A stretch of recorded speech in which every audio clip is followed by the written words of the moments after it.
सभा में आए हुए सभी हिंदू जनमानस रखने वाले ऐसे हमारे भाई और बहनों, मुझे सुनते समय ऐसा लगा कि हमारी सारी बातें तो संतों ने कह ही दी है। फिर भी वक्ता के नाते कुछ बातें मैं आपको ध्यान दिलाने की कोशिश करूंगा। आज सौर दिवस के उपलक्ष्य में और गीता जयंती के उपलक्ष्य में पूरे देश में सौर दिवस मनाया जा रहा है। राष्ट्रीय स्वयंसेवक संघ, विश्व हिंदू परिषद, बजरंग दल, संघ परिवार इस सौर दिवस को इसलिए याद करना चाहता है कि केवल हम हजारों साल गुलाम रहे ऐसा हमारा परिचय नहीं है। केवल हमने गुलामी सही है, हमने लात जूते खाए हैं, हमने अपमान ही सहा है, हमारी माताओं बहनों के साथ गलत हुआ। 1000 सालों में 50 करोड़ हिंदू मार दिए गए। केवल यही हमारा परिचय नहीं है। हमारा परिचय है कि जब ये हिंदू समाज तय कर लेता है, अपनी ताकत को याद कर लेता है, जब ये हमारे पूज्य संत चरण हमारे हनुमान बजरंगियों को याद दिला देते हैं, तब 500 साल पुराना अयोध्या का विवाद 6 दिसंबर 1990 को बाबर के द्वारा बनाया हुआ कलंकित ढांचा भगवान राम के मंदिर को तोड़कर जिस बाबर ने वहां पर ढांचा ढाया था, हमारे बजरंगियों ने तय कर लिया, इस देश की हिंदू जनता का स्वाभिमान तय कर दिया कि अब ये हमें कलंकित ढांचा मान्य नहीं। ये हमारे शौर्य दिवस का परिचय है। इसी देश में हमारे आदर्श, हमारे पूजनीय, हमारे स्मरणीय शिवाजी महाराज, जिन्होंने अपने जीवन में कभी हार नहीं माना, आवश्यकता पड़ने पर 2 कदम पीछे हटे जरूर होंगे। कभी कभी लड़ाइयों में ऐसी नीति अपनानी पड़ती है, लेकिन हारने का मुंह नहीं देखा।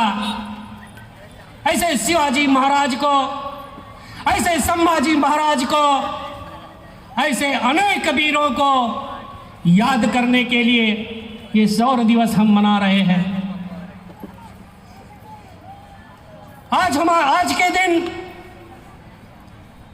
गीता जयंती के दिन, हम वो महाभारत का वो कुरुक्षेत्र भी याद करना चाहिए, जहां पर कौरवों और पांडवों की दोनों सेनाएं सामने सामने खड़ी थीं।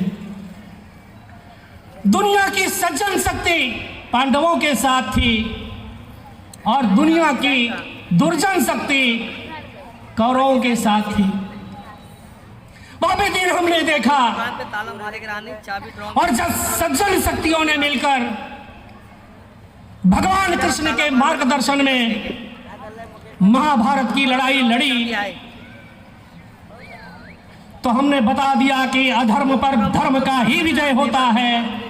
चौकी रखी थी, जब जब धर्म और अधर्म की लड़ाई होगी, जीतने वाला केवल धर्म ही होगा। भगवान कृष्ण दोनों सेनाओं के बीच में मार्गदर्शन करते हुए अर्जुन ने जब कहा कि हे कृष्ण, मैं विषाद से भर गया हूं,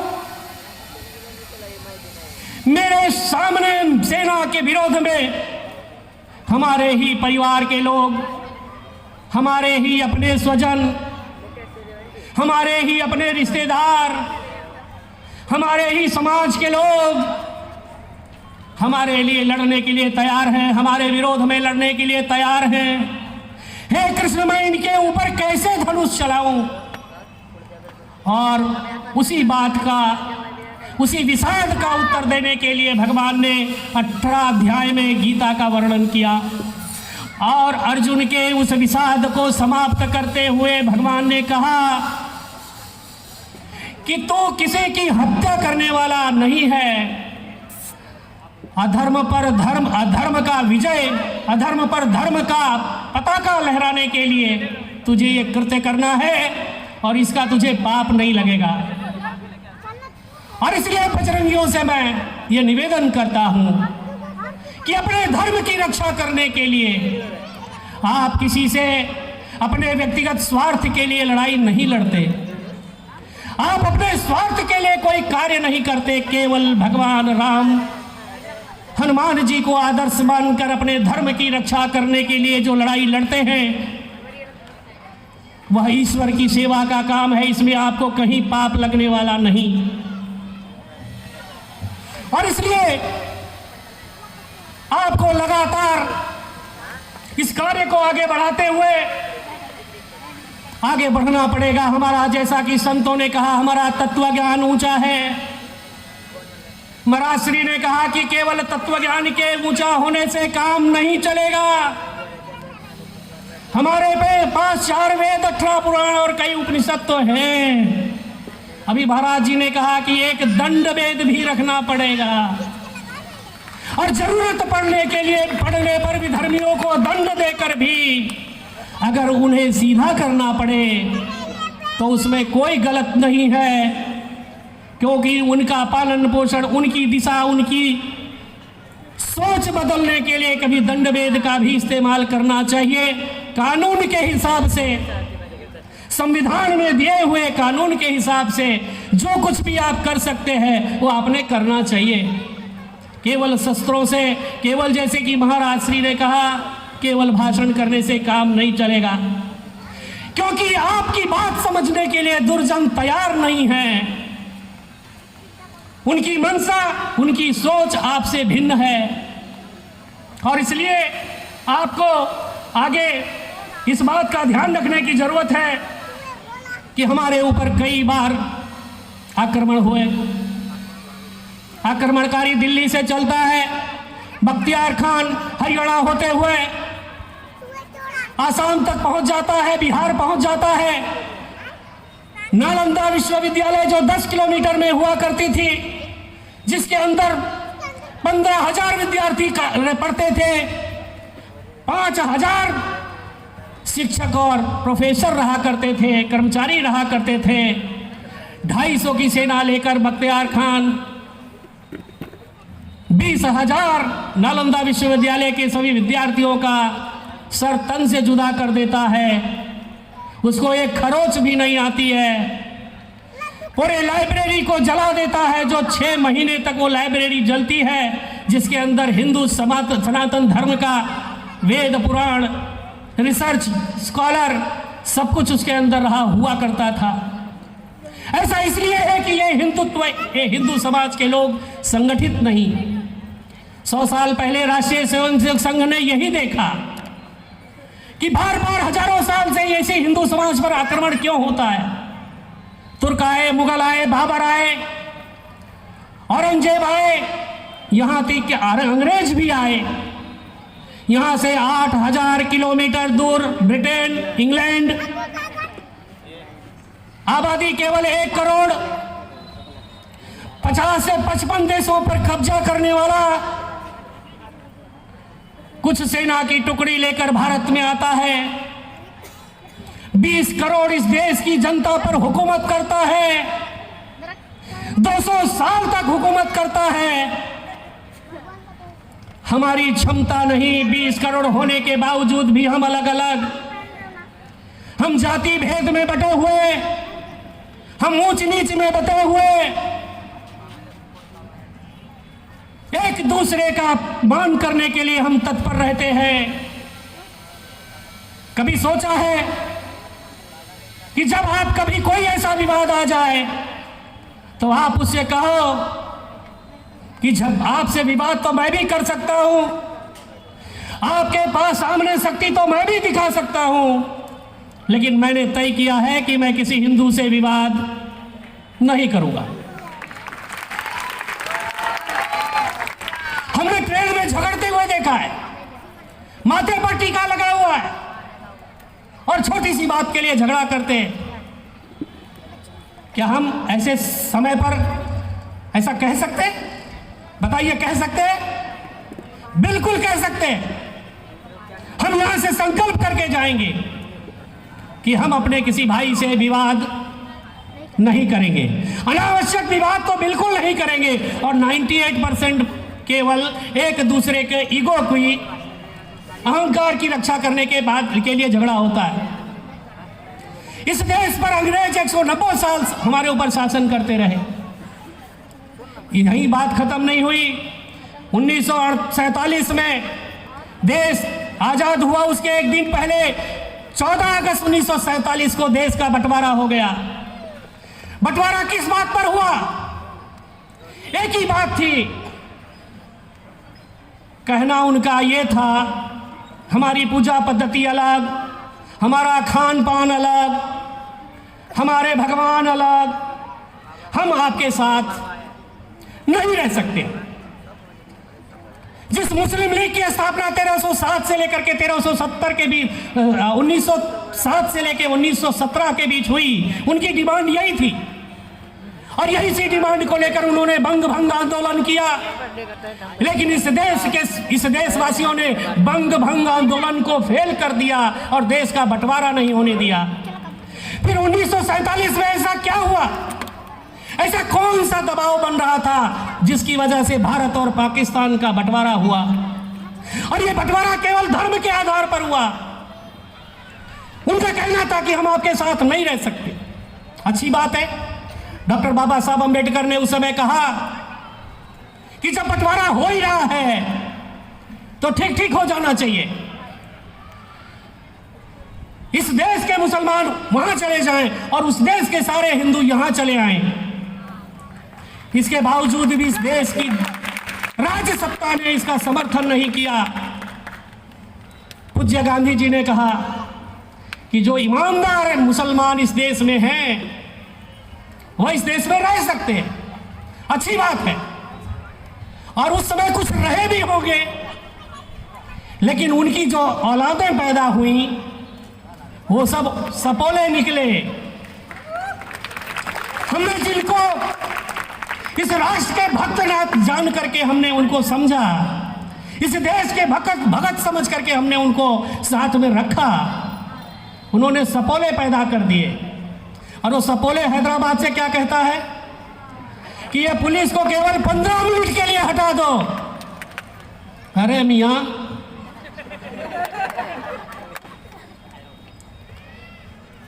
उनको मालूम है, वो इसलिए ऐसा कहते हैं क्योंकि ऐसा उन्होंने प्रयोग किया। केवल हिंदुओं पर अटैक नहीं किया, हमारी देश की पुलिस और सेना के ऊपर भी अटैक किया। उनको लगता है कि यह भी हमारे विरोधी हैं और इसलिए वो सैनिकों पर अटैक करते हैं, पुलिस पर अटैक करते हैं, हमारे देश की धरोहर पर अटैक करते हैं। मैं सनातन धर्म को जो समझा हूं कि सनातनी कभी किसी पर सर्वे भवन्ति सुखिनः सर्वे सन्तु निरामयाः सर्वे भद्राणि पश्यन्तु मानने वाला ये संत समाज ऐसा कोई संस्कार नहीं देता कि दूसरे की बहन बेटी पर नजर रखो, दूसरे की बहन बेटी को सताओ, दूसरे धर्मावलंबियों को सताओ। मैं कभी कभी पुलिस स्टेशन के बाहर एक बोर्ड लगा देखता था, हिंदू मुस्लिम भाई भाई। आज तक ये बात मेरी समझ में नहीं आई। वो इसलिए नहीं आई, हम कहते हैं हमारी 33 कोटि देवी देवता गाय में रहते हैं, वो कहते हैं हमको खाने में बहुत आनंद आता है। हम जिस बहन को अपनी माँ को काकी बोलते हैं उसकी बेटी हमारी बहन होती है, ये हमारा संस्कार है। और वो अगर एक बाप की 2 बीबियां हो तो दूसरे की लड़की और पहले का लड़का चलता है। बताइए कहां से, कैसे? मुस्लिम हिंदू भाई भाई कैसे? अबे ये पुलिस वाले भी हमको बुला के समझा दे। अगर ये हमारे भाई की इज्जत करते हो, ये हमारी बहन की इज्जत करते हो, ये हमारी गौ माता की इज्जत करते हो, हमारे समाज की इज्जत करते हो, जब इनको पता है कि हम उनकी बहन बेटियों की तरफ नहीं देखते। भाई देखने जैसा कुछ, क्योंकि हम बहन बेटियों की सबका सम्मान करने का संस्कार हमको मिला है, तो फिर आप भी यही काम करिए ना। अभी हमारे कार्यकर्ता बता रहे थे इतनी लड़कियां लव जिहाद का शिकार बनी। अरे भाई हमारे संस्कार में एक नारी ब्रह्मचारी है, अगर इधर से उधर कोई करने तो भी चल जाएगा, संस्कार एक ही है, जन्म और मृत्यु का हिसाब एक ही है। लेकिन वहां कैसे चलेगा, वो लेके जाएगा। तुम्हारी हमारी बहन नॉन वेजिटेरियन नहीं है, शाकाहारी है, वहां जाते ही पहले दिन कटेगा और फिर बटेगा। विरोध करेगी तो मरेगी, अगर विरोध करेगी तो उसको तलाक तलाक तलाक, तीन ही बात मिलेगा। बताइए कैसे हिंदू मुस्लिम भाई भाई होंगे भाई साहब।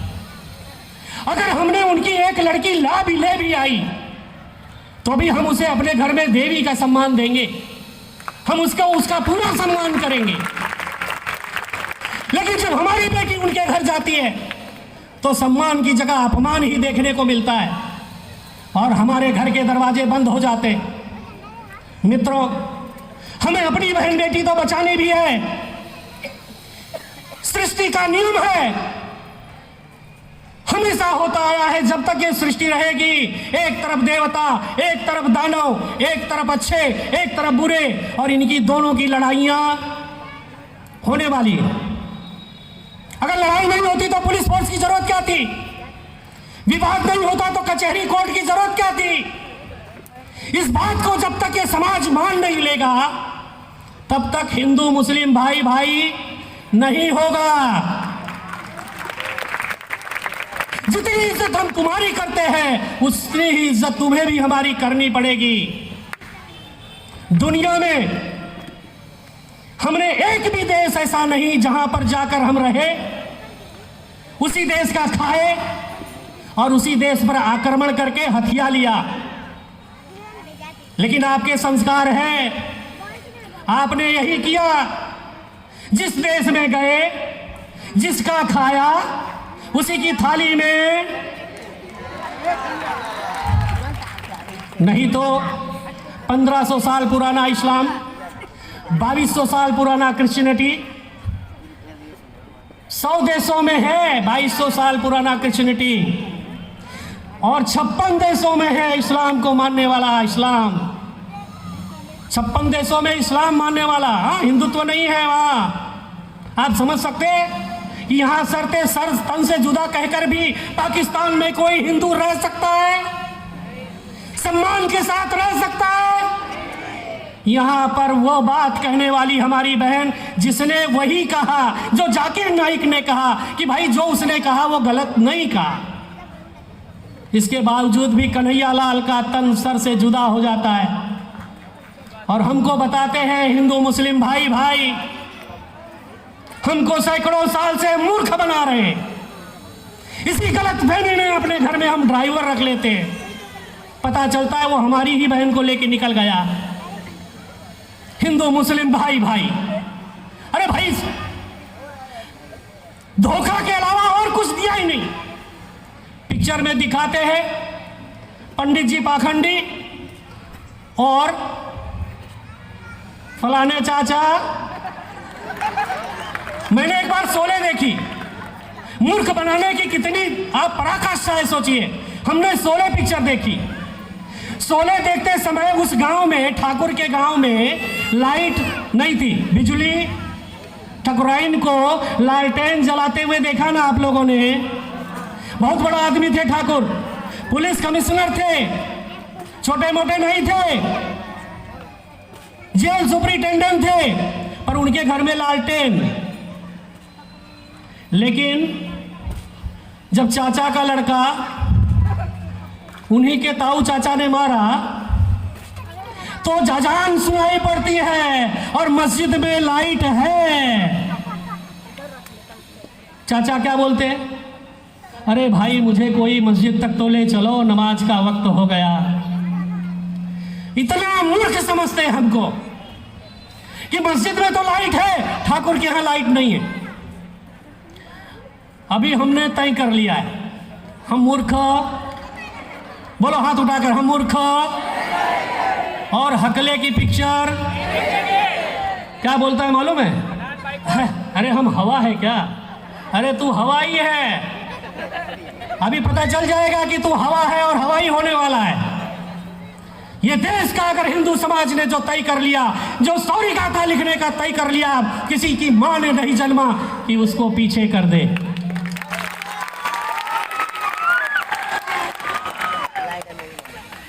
केवल आपको आखिरी में एक बात कहकर मैं जाना चाहता हूं, मेरी वक्तव्य को बंद करना चाहता हूं।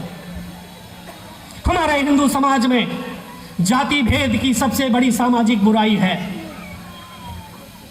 आज यहां से जाते समय संकल्प करें, जिसका जन्म और मृत्यु का संस्कार समान है, जिनके 16 संस्कार समान हैं, वो सब हमारे सगे भाई बहन हैं। विश्व हिंदू परिषद कहता है, हिंदवा सोदरा सर्वे न हिंदू पतितो भवेत, मम दीक्षा हिंदू रक्षा, मम मंत्र समानता। हिंदवा सोदरा सर्वे, सभी हिंदू आपस में सगे भाई बहन हैं। फिर कोई हिंदू छोटा बड़ा कैसे हो सकता है?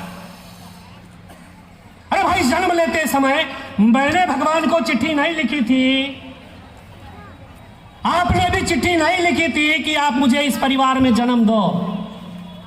जहां भी व्यवस्था थी, भगवान की इच्छा थी, वहां हमें जन्म मिला, और जहां भी जन्म मिला वही श्रेष्ठ है। जिस जाति धर्म में जन्म लिया, बलिदान उसी पर हो जाए।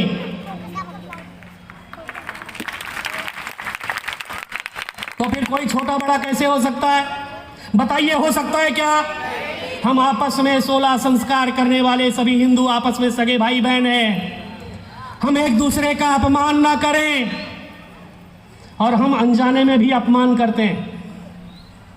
आपके घर में स्वच्छता कर्मी आता है? बोलिए, आता है कि नहीं? स्वच्छता कर्मी आता है आपका, कचरा उठाने के लिए आता है कि नहीं? अगर एक दिन नहीं आया तो आप क्या बोलते हैं? कौन नहीं आया? कौन नहीं आया? कचरे वाला नहीं आया ना? क्या बोलते हैं? कचरे वाला नहीं आया। बताइए, कचरे वाला वो है कि हम हैं? कचरा वो करता है कि हम करते हैं? हम करते हैं ना? बताइए, जो कचरा करता नहीं, जो सफाई करता है, उसको हम अनजाने में कचरे वाला बोलते हैं। कचरा हम करते हैं और उस नाम उसका लेते हैं। बताइए, उसके मन को दुख होता होगा कि नहीं? दुखी होता होगा कि नहीं? आपको बता दूं कि वाल्मीकियों के 24 गोत्र हैं, जिसमें 22 गोत्र क्षत्रियों का है और 2 गोत्र ब्राह्मणों का है। कोई भी वाल्मीकि आप दलित नहीं, छोटी जाति का नहीं। ये वो सैनिक हैं जो मुगल काल में लड़ाई लड़ते समय हार गए, फिर उनको ऑप्शन दिया गया, या तो आप इस्लाम कबूल करो या तो मरने के लिए तैयार हो जाओ। फिर भी अगर हिंदू रह करके आप जीना चाहते हो तो मेरे घर की गंदगी उठाओ। और उन्होंने अपने धर्म की रक्षा करने के लिए अपने घर की गंदगी को उठाना स्वीकार किया। वो हमारे धर्म योद्धा थे, हमारे धर्म को बचाने वाले योद्धा थे, लेकिन हमने उनको छोटा समझ लिया। आज के बाद हम अपने घर जाएंगे, जब सफाई कर्मी आएगा, बहनों से विशेष निवेदन, जब वो सफाई कर्मी आएगा उसे हाथ धुलाएंगे, घर में बिठाएंगे, उसके साथ पति से कहेंगे कि 1-2 कप चाय देती हूं, तुम भी पियो, वो भी साथ में पिए। चाय का कप एक ही कलर का होना चाहिए, एक स्टील का 1 कप का नहीं चलेगा। 2 बिस्किट 4 बिस्किट रखो, 2 बिस्किट वो खाए, 2 बिस्किट आपके घर का मेंबर खाए। उसको सम्मान दीजिए, वो सम्मान का भूखा है, आपके साथ पैसे का भूखा नहीं है। धर्म को बचाने का काम हजारों साल में किया, इस बड़े समाज ने किया। अब हम उसे कचरा वाला, हम उसे क्या कहेंगे? सफाई वाला कहेंगे। हमारे जितने भी बंधु हैं, चाहे किसी भी परंपरा संप्रदाय में जन्म लिए, वो हमारे सगे भाई हैं। हमारे संत जन, जब आप संत हो जाते हैं तो वो किसी जाति के नहीं रहते, वो श्रेष्ठ हो जाते हैं। हम जाति पूछकर उनका चरण नहीं छूते, हमें भी समाज में ऐसी व्यवस्था लानी पड़ेगी, क्योंकि अगर ऐसा आपने नहीं किया तो समाज टूटेगा और हमें समाज को टूटने नहीं देना है। और दूसरा, जैसे कि संत ने कहा कि आप हिंदुत्व के काम में लग जाइए, अपनी बहनों को, परिवार में बच्चों को, खुद को कोई ना कोई हिंदू धर्म के किसी भी संगठन के साथ जुड़ने को काम पर लगाइए, क्योंकि अगर आपने ऐसा नहीं किया तो आप समझ लीजिए, जब हिंदुस्तान का बंटवारा हुआ तो केवल 8 करोड़ मुसलमान थे, 21 करोड़ हिंदू थे। आज 140 करोड़ में इनकी संख्या 30 करोड़ से ऊपर है। दुनिया की 750 करोड़ की आबादी में 200 से 250 करोड़ इनकी संख्या। पूरी दुनिया में 56 देश, आपके पास केवल एक हिंदुस्तान, उसमें भी बंगाल जाने की तैयारी। कश्मीर हमसे जाने ही वाला था कि एक माई का लाल जन्म लिया, 2014 में सत्ता संभाली।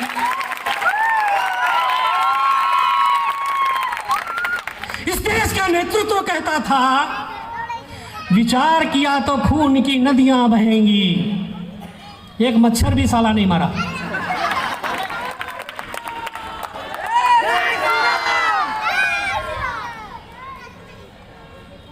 किसी ने कहा मजाक में कि हम वो लोग हैं कि अपनी गर्लफ्रेंड का नंबर नहीं देते, तुमको पाकिस्तान कश्मीर क्या देंगे।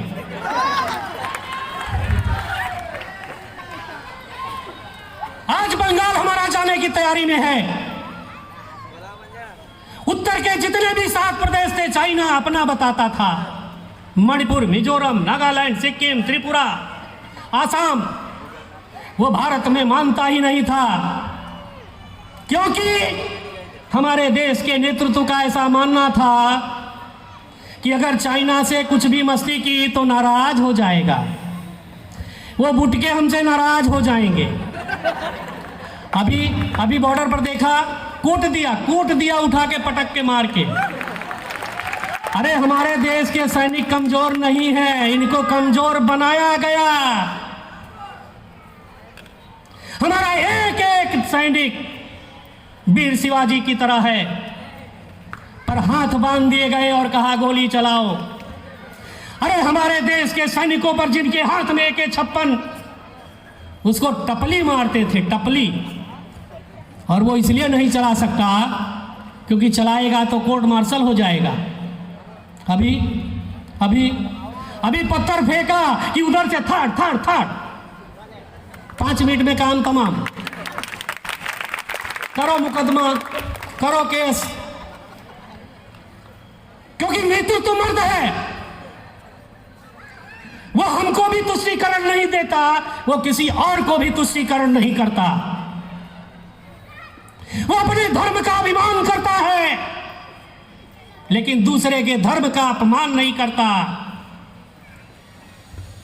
उसने अपने सनातन धर्मी होने का गर्व है, लेकिन किसी दूसरे के धर्म का किसी तरह से भी गलत बात नहीं करना, ऐसा उसका वह भी धर्म है। जब वो दुनिया के किसी देश में जाता है तो भगवा धारण करता है, माथे पर त्रिपुंड लगाता है, और वहां की मंदिर में, वहां के कुल देवी देवता के मंदिर में जाकर के हम भारतीयों को एक संदेश देता है कि मैं प्रधानमंत्री होकर भी अगर दुनिया के दूसरे देशों के मंदिर में जाता हूं तो तुम्हें अपने घर के पास वाले मंदिर में जाने में क्या तकलीफ है? तुम्हें अपने माथे पर टीका लगाने में क्या तकलीफ है? मित्रों, अगर टीका लगाकर बाहर को निकलोगे तो विरोधी का आधी ताकत तुम्हारे अंदर आ जाएगी। वो टीका देखते ही आधा तो वहीं मर जाएगा। वो समझ जाएगा ये ऐरा गहरा हिंदू ये जरूर बजरंग दल वाला है। अगर एक को मारा तो योगी आदित्यनाथ जी को तो सुना ही होगा, इसलिए उनका एक्सपोर्ट हो रहा है। दुनिया के दूसरे देश योगी आदित्यनाथ को डिमांड कर रहे हैं, ऐसा नेता हमें भी दीजिए, हम भी परेशान हैं। हमने इनको अपाहिज लूला लंगड़ा समझ करके शरण दी। अब ये मेरे सर पे बैठ गए, अभी हमको भगाने की तैयारी में है। मित्रों, आपने देखा होगा शौर्य की एक गाथा। हमारा मित्र रूस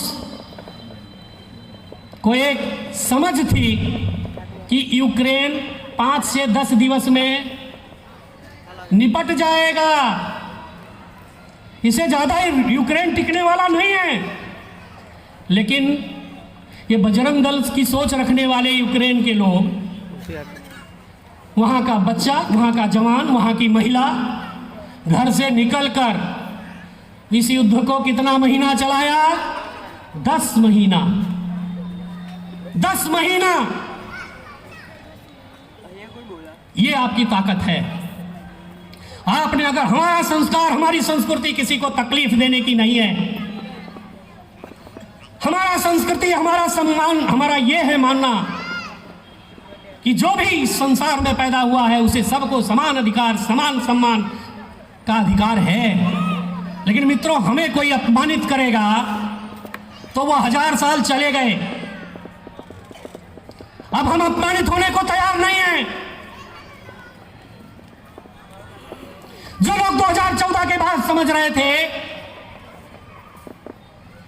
ये तो आए हैं ऐसे ही चले जाएंगे, कितने आए और कितने अब वो समझने लगे हैं ये टिकाऊ है, ये बिकाऊ नहीं है, ये ना खाता है ना खाने। दूसरा हमारा उत्तर प्रदेश का है, वो ना करता है ना करने लव जिहाद, ना वो किसी से प्यार किया और ना प्यार करने देता है, और जिसने किया उसको कूट देता है। इतने कैमरे लगे हुए उत्तर प्रदेश में कि एक सिग्नल पर आपने क्राइम किया कि दूसरे सिग्नल पर पुलिस फोर्स आपको कूट देगी, आपका सारा भूत उतर जाएगा। उन्होंने कोई ऐसा चमत्कार नहीं किया है, किसी को सताया नहीं, किसी को मारा नहीं, किसी को पीटा नहीं। हमारे माननीय प्रधानमंत्री का यही कहना है।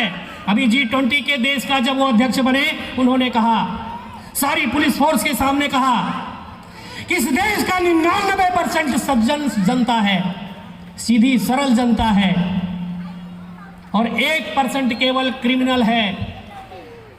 उस 1% का हिसाब किताब करो, उनकी चिंता मत करो, उनको जैसे बने उनकी भाषा में समझाओ, और तब जाकर के हमारी फोर्स खुले हाथों से, बर्दाश्त तो इनको भी नहीं होता, लेकिन इनको मालूम है अभिनेता का फोन आ जाएगा, विधायक का फोन आ जाएगा, सांसद का फोन आ जाएगा। उत्तर प्रदेश में किसी विधायक और सांसद की चलती नहीं पुलिस स्टेशन में। हमारे योगी आदित्यनाथ बोलते हैं हमको डायरेक्ट फोन करो। अगर किसी को फोन किया पुलिस स्टेशन में और आपने पुलिस का दुरुपयोग किया तो अगला टिकट तो साफ ही है, इसी में हिसाब किताब कर देंगे। और जिन्होंने खर्चा करके चुनाव लड़ा था वो सब अभी रिटर्न नहीं कर पा रहे। यह ताकत एकता की है, आपके, केवल आपके एकता की ताकत है जो 2014 में, 19 में और आगे चलकर 2024 में भी। बोलो, हाथ उठाकर कहो, कहूं मैं माननीय, मैं दिल्ली को ये निवेदन, मैं ये दिल्ली को मैसेज दूं कि यहां भिवंडी की जनता 2024 में इसी शौर्य के साथ जिताएगी। अभी तो हम G20 के अध्यक्ष बने हैं, हमको वीटो पावर नहीं, हमारे पास तो पीटो पावर था। हमारा प्रधानमंत्री जाता था, हमारे इस देश के नेता जाते थे, बॉलीवुड के एक्टर, उनको तो पीटो करके उनको वो लोग बिहेव किया जाता था। और अभी हमारे पास वीटो पावर, अगर हमारे पास वीटो पावर नहीं है तो हमारे ऐसे 4 देश हैं चाइना को छोड़कर जो चाइना का ही विरोध कर देते हैं। अभी चाइना को भी सम्मान से रहना होगा तो वीटो पावर के लिए भारत का विरोध नहीं कर पाएगा, क्योंकि 5 में से 4 देश भारत के साथ हैं। ये ताकत केवल आपके एकता की है, एक ताकत केवल हिंदू समाज को एक करने की है। पुलिस स्टेशन में मोहल्ला कमेटी बना, पता नहीं ये मोहल्ला कब से आया साला हमारे बीच में। ये हर स्टेशन, आप कहीं भी जाइए, मैं अभी दिल्ली गया था, सारे आधे से ज्यादा मेट्रो स्टेशन इन्हीं के नाम। कौन सी लड़ाई लड़ी? अरे हमको लूटा, हमारे देश को लूटा, हमारी संस्कृति को लूटा, हमारे सनातन धर्म को लूटा। इसके बावजूद भी नहीं चलेगा। उनको मालूम है 2024 के चुनाव के बाद परिस्थिति बदल जाएगी, और इसलिए आखिरी निवेदन करते हुए मैं 2000 की तैयारी करो। भगवान कृष्ण कुरुक्षेत्र में कभी सोते नहीं थे। जब सैनिक सो जाते थे तो वो रात भर जागते थे और ऐसे राजाओं को अपनी तरफ करने का प्रयास करते थे, सेना को जीत दिलाने के लिए प्रयास करते थे। आखिरी बात कहता हूं, जब भीष्म पितामह ने कहा कि कल का युद्ध आखिरी युद्ध होगा, भगवान कृष्ण द्रौपदी को लेकर पितामह के कमरे में गए और कहा जाओ पितामह को प्रणाम करो। घूंघट डाल करके द्रौपदी ने जाकर पितामह को प्रणाम किया। पितामह ने कहा सौभाग्यवती भाव। द्रौपदी ने कहा पितामह आपने तो कल युद्ध का आखिरी समय बताया है, फिर आपने हमें सौभाग्यवती का भी आशीर्वाद दिया, बताइए दोनों कैसे चलेगा? पितामह ने कहा तुमको इतनी रात को मेरे शिविर में लाने वाला वो कन्हैया किधर है? ये दिमाग लगाने वाला केवल कृष्ण है जो हमारी बात हमसे ही कटवा देता है। आपको कृष्ण बनना पड़ेगा, आपको रात को जागना पड़ेगा कि आपके आसपास में सोने वाले हमारे भाई बंधु किसी खतरे में तो नहीं है। चलते चलते इस देश के गद्दारों को पहचानना पड़ेगा और उनको पुलिस के हवाले करना पड़ेगा। इन पर नजर रखिए, ये मुझे आशंकित लगता है, और ऐसा करके आप अपने देश को महान गौरव दिलाने का काम करेंगे। इसी विश्वास के साथ मैं अपनी वाणी को विराम देता हूं। मैं जय घोष बोलता हूं, आपने दोनों हाथ उठाकर बोलना है जय श्री राम। आवाज नहीं आई, इससे ज्यादा तो मेरी है। जय जय श्री राम। मैं कहूंगा जय भवानी, आपने कहेंगे जय शिवाजी। जय जय जय जय जय भवानी, जय शिवा सरदार की। मैं कहूंगा जय शिवा सरदार की, आप कहेंगे जय महाराणा प्रताप की। जय शिवा सरदार की। पाकिस्तान तक आवाज जानी चाहिए, इससे ज्यादा चाइना तक आवाज जानी चाहिए। हमारा दुश्मन अब पाकिस्तान नहीं चाइना है, आवाज जोर होनी चाहिए। जय महाराणा प्रताप की, जय शिवा सरदार की। भारत माता की, भारत माता की, भारत माता की। वंदे वंदे वंदे।